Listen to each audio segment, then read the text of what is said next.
ತನ್ನ ಮಕ್ಕಳಿಗೋಸ್ಕರ ಮತ್ತೆ ಸಿಡಿದೆದ್ದಿದ್ದಾಳೆ ಭಾಗ್ಯಮ್ಮ. ಕುಟುಂಬಕ್ಕಾಗಿ ತನ್ನ ಜೀವನವನ್ನೇ ತ್ಯಾಗ ಮಾಡಿ ಎಲ್ಲರನ್ನ ಬಿಟ್ಟು ಹೋಗಿದ್ದಾನೆ ಆನಂದ್.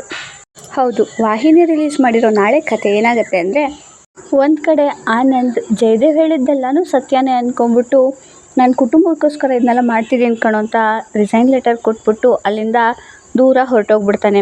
ಅವನಿನ್ನೇನು ಹೇಳೋದು ಇಲ್ಲ ಕೇಳೋದಿಲ್ಲ, ಸುಮ್ಮನೆ ಹಾಗೆ ಹೊರಟೋಗ್ತಾನೆ. ಗೌತಮ್ ಬಂದು ರೂಮಲ್ಲಿ ಬೇಜಾರಲ್ಲಿ ಕೂತಿರ್ತಾನೆ.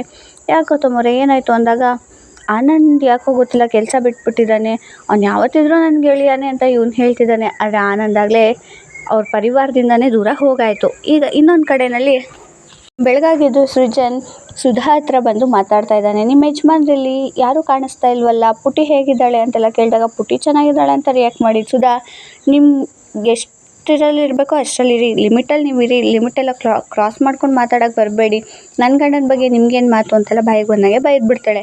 ಸುಧಾಗೆ ಸೃಜನ್ ಅವಳ ಗಂಡನ ಬಗ್ಗೆ ಕೇಳಿದ್ದು ತುಂಬ ಬೇಜಾರಾಗುತ್ತೆ. ಓಡೋಗಿ ಅವ್ರ ಅಮ್ಮನ ಹತ್ರ ಹೇಳ್ಕೊಂಡು ಹೋಗ್ತಾ ಇರ್ತಾಳೆ.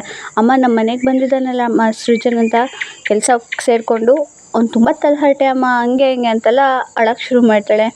ಹೆತ್ಕರಳು ಭಾಗ್ಯಮ್ಮಗೆ ಸಹಿಸೋದಕ್ಕಾಗೋದಿಲ್ಲ. ಬಂದು ಮಗಳನ್ನ ಸಮಾಧಾನ ಮಾಡ್ತಾಳೆ.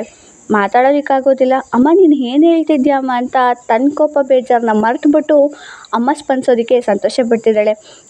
ಭಾಗ್ಯಮ್ಮ ಮನಸಲ್ಲೇ ಮಾತಾಡ್ತಾ ಇದ್ದಾಳೆ, ನನ್ನವ್ರಿಗೋಸ್ಕರನಾದರೂ ನಾನು ಮತ್ತೆ ಸಿಡ್ದೆದ್ದು ನಿಂತೇ ನಿಲ್ತೀನಿ ಪುಟ್ಟ. ಇವತ್ತು ನನ್ನ ಕೈಲಿ ಮಾತಾಡೋಕ್ಕಾಗದೇ ಇರ್ಬೋದು, ಆದರೆ ಒಂದಲ್ಲ ಒಂದಿನ ನಾನು ಮಾತಾಡ್ತೀನಿ. ಆಗ ಎಲ್ಲರೂ ಅವ್ರ ಬಾಯಿನ ಮುಚ್ಕೊಳ್ಳೇಬೇಕಾಗುತ್ತೆ, ನೋಡ್ತಾ ಇರು, ನೀನು ಸಮಾಧಾನ ಮಾಡ್ಕೊ ಅಂದ್ಬಿಟ್ಟು ಮನಸ್ಸಿನಲ್ಲೇ ಧೈರ್ಯ ಹೇಳ್ತಾ ಇದ್ದಾಳೆ. ಈ ಕತೆ ನೋಡಿ ಏನನ್ನಿಸ್ತಾ ಇದೆ ಅಂತ ಅಂದರೆ, ಸದ್ಯದಲ್ಲೇ ಭಾಗ್ಯಮ್ಗೆ ಮಾತು ಬರೋದಂತೂ ಹೌದು. ಇನ್ನೊಂದು ಕಡೆ ಸುಧಾ ಗಂಡನ ರಹಸ್ಯ ಕೂಡ ಬಯಲಾಗೋದು ಹೌದು. ಸುಧಾ ಗಂಡ ಕೂಡ ಬರ್ಬೋದು, ಆ ಕ್ಯಾರೆಕ್ಟರ್ ಕೂಡ ಆ್ಯಡ್ ಆಗೋ ಥರ ವಾಹಿನಿ ಪ್ರೋಮೋನ ರಿಲೀಸ್ ಮಾಡಿದೆ. ಇದಿಷ್ಟು ನಾಳೆ ಕತೆ. ಹೊಸ ಕತೆ ಜೊತೆ ಮತ್ತೆ ಸಿಗೋಣ. ಅಲ್ಲಿವರೆಗೂ ಬಾಯ್ ಬಾಯ್.